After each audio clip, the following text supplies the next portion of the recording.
हाइना की प्रजनन प्रक्रिया बेहद अनोखी और खतरनाक होती है। लगभग 60 से 70% हाइना के बच्चे जन्म से पहले ही मर जाते हैं और जो जीवित रहते हैं वे जन्म के तुरंत बाद अपने भाई बहनों से लड़ाई करने लगते हैं। ये लड़ाई इतनी खतरनाक होती है कि कमजोर बच्चा अक्सर मारा जाता है।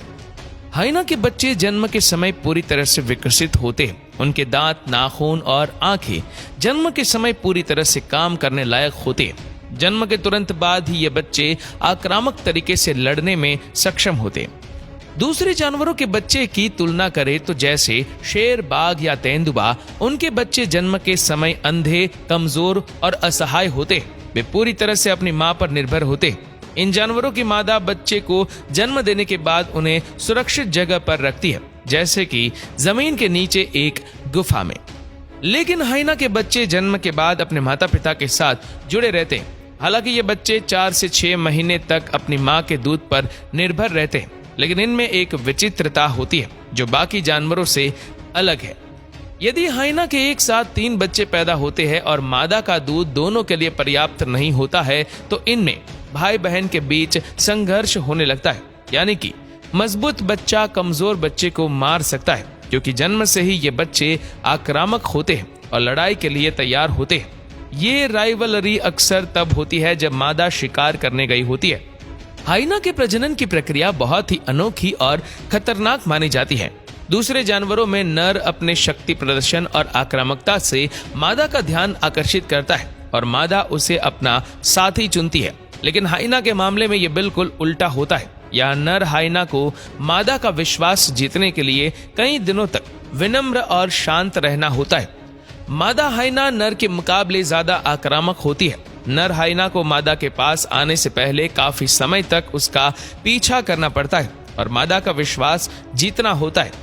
जब मादा हाइना नर को स्वीकार करती है, तब ये प्रक्रिया शुरू होती है। मादा हाइना का प्रजनन अंग नर हाइना के अंग के जैसा होता है, यानी दोनों के अंगों में बहुत कम फर्क होता है। इस वजह से प्रजनन प्रक्रिया में नर को काफी दिक्कत होती है। मादा का अंग नर हाइना के अंग की तरह बड़ा और लचीला होता है, इसलिए नर को पूरी तरह से धैर्य से काम करना पड़ता है। अगर नर हाइना जल्दबाजी करता है तो मादा को दर्द हो सकता है और वह नर को भगा देती है। यह प्रक्रिया लगभग 2 से 10 मिनट तक चलती है और इसके बाद नर और मादा अलग हो जाते हैं। इस दौरान मादा हाइना पूरी प्रक्रिया को नियंत्रित करती है, जबकि अन्य जानवरों में मादा अक्सर निष्क्रिय रहती है और नर प्रजनन प्रक्रिया को नियंत्रित करते हैं। अब एक और महत्वपूर्ण सवाल उठता है, हाइना के 60 से 70% बच्चे मरे हुए क्यों पैदा होते हैं? इसका कारण है मादा हाइना की प्रजनन अंग की संरचना। हाइना के प्रजनन प्रक्रिया के बाद गर्भावस्था लगभग 3 से 4 महीने तक रहती है। इस दौरान मां के पेट में बच्चों के अंग विकसित होते हैं ताकि वे जन्म के बाद लड़ाई के लिए तैयार हो सके।